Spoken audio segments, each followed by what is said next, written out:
So, what I would like to do is go ahead and give you future court dates. And I'll explain this, Miss Lee. She sat in the courtroom, tears streaming, begging for mercy. But this time, her TikTok theatrics fell flat.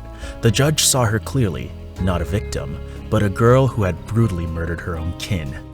Miss Patrick, because of that, I'm bound by the law, and I do not believe that you'll be a proper candidate for bond at this time. This is when the truth finally crashed down on her. No live streams, no fake tears. Nothing could save her now. In the cold February morning of 2025, the screams of a 5-year-old pierced through the quiet streets of the neighborhood after she witnessed a horror no child should ever see. Her mother, Kristen Brock, and her stepfather, James Brock, lying lifeless in their bed, shot in their sleep. Soon after, the police received a 911 call and rushed to the scene. To a cardiac arrest. Complaints advising that the mother and the stepfather are called to the touch. They think they're beyond CPR and doesn't see anything around them that's suspicious. Law enforcement is en route with you. But what they found was chilling. There were no signs of forced entry. Nothing had been stolen. No struggle, only the cold, deliberate aftermath of execution. The only people at home besides the victims were the 5-year-old and her elder sister, 16-year-old Sarah Patrick. At the funeral, Sarah stood before the cameras in the crowd and gave an emotional eulogy. For those of you who do not know me, my name is Sarah, and I am Kristen Brock's daughter and James Brock's stepdaughter. This isn't easy. I just wanted to say goodbye to my mama and Jamie since we never got the chance to. I was so used to you guys always being here to the point that I never once thought to imagine y'all not being here. I didn't have a single clue when her heart will finally be healed in heaven and neither of y'all will be in any pain anymore. Although that gives me so much comfort, your fight was not supposed to end there. On the surface, she looked shattered. Soft cries, trembling hands, red eyes. But for many watching closely, something felt off. The sorrow seemed forced. Many people would later point out how Sarah used "I'm sorry" at the end of her eulogy, as if she was feeling guilty for some crime. Was it just a mistake, or did it have some deeper meaning? And for my mother, everything we went through does not define what kind of person or what kind of mother you were. You were a beautiful, kind soul with so much gratitude. Jamie and Mama would have thanked y'all too. I love you guys, and so do I. And so do they. I'm sorry. But this wasn't the only thing that raised red flags for investigators. No. What truly set off alarm bells was that the entire eulogy was live streamed, and when they dug into her online world, they realized that Sarah wasn't just grieving. She was hunting for clout using her tragedy as a golden means for fame and attention.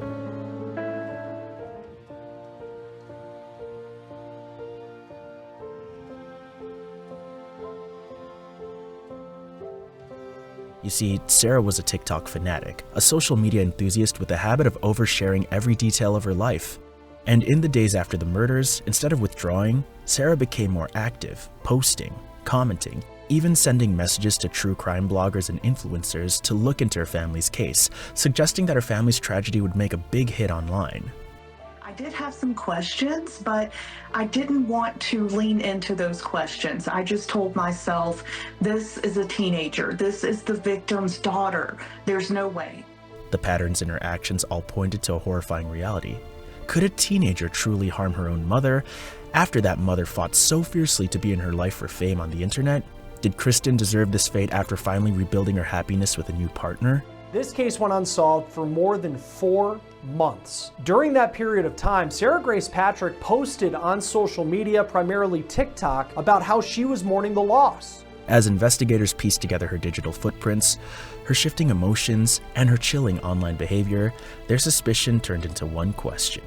Could Sarah really be the killer? Thanks to the piling evidence and growing suspicion, Sarah was eventually arrested on July 9th.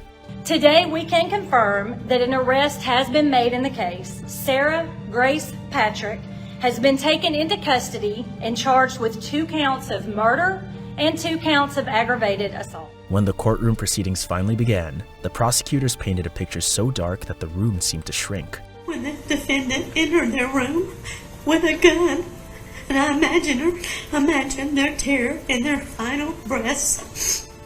Sarah had claimed she slept through the whole murder and her little sister discovered their parents' bodies. But the prosecutors didn't believe it one bit. How could she have slept through gunshots? To make matters worse, Sarah had been treating death like content and turning her parents' murders into a spotlight, which had already stirred a lot of debate. Then when the murder happened, she was going on social media and talking about it. In a strange fact associated with all of this, she was contacting true crime podcasters. To the state, the motive was simple and chilling. Sarah was a troubled teen spiraling out of control, consumed with attention, validation, and online fame. But the defense denied all these allegations. To them, Sarah wasn't a monster. She was merely a child, a good, kind, Christ-loving girl who had survived the unthinkable. Sarah Grace first came to Catalyst around a year ago. From the beginning, she was eager to grow in her faith and get involved. She made a personal decision to be baptized. I've spoken and prayed with Sarah Grace many times throughout this season. Her commitment to staying grounded in her faith and connected to a healthy community has remained. If it's possible and the court sees fit to grant Sarah Grace bond, we would gladly continue to walk alongside her as a church. The defense also asked the jury questions the state conveniently ignored. If Sarah was truly the killer, why was the murder weapon never found? How can you convict a teenager when there's not a single forensic trace linking her to the crime?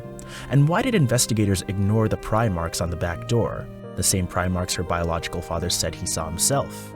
Too much, but if they say they have a mountain of evidence, that folder was pretty thin. That's all I will say. They reminded the court that deep sleep can swallow even the loudest noises, especially for a teenager. They questioned the integrity of the investigation, insisting the story had been forced to fit Sarah because she was the easiest to suspect, and demanded she be released on bond. However, the family of James Brock was not ready to accept it. Jamie is my brother, my only brother I have left, my only sibling I have left.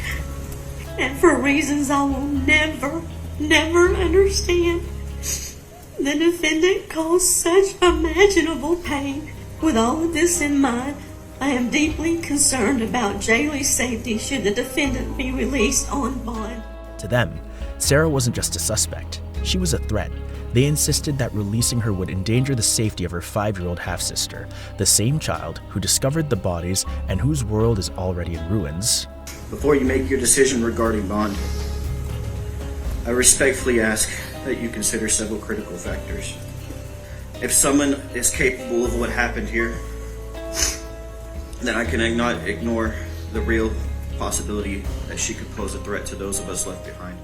The court ultimately denied Sarah's bond request, and she remains in jail to this day. I'm bound by the law, and I do not believe that you would be a proper candidate for bond at this time. Beneath all of this stands one heartbreaking truth. Kristen Brock had fought a long, painful custody battle to keep Sarah in her life. She wanted her daughter. She protected her. She fought for her. Did she deserve to die like this? Did her new beginning with the partner she loved deserve such a violent end? The jury has not reached a final verdict just yet, and the world waits to see whether justice will rise or fall. For more updates as this case continues to unfold, make sure you subscribe and stay tuned.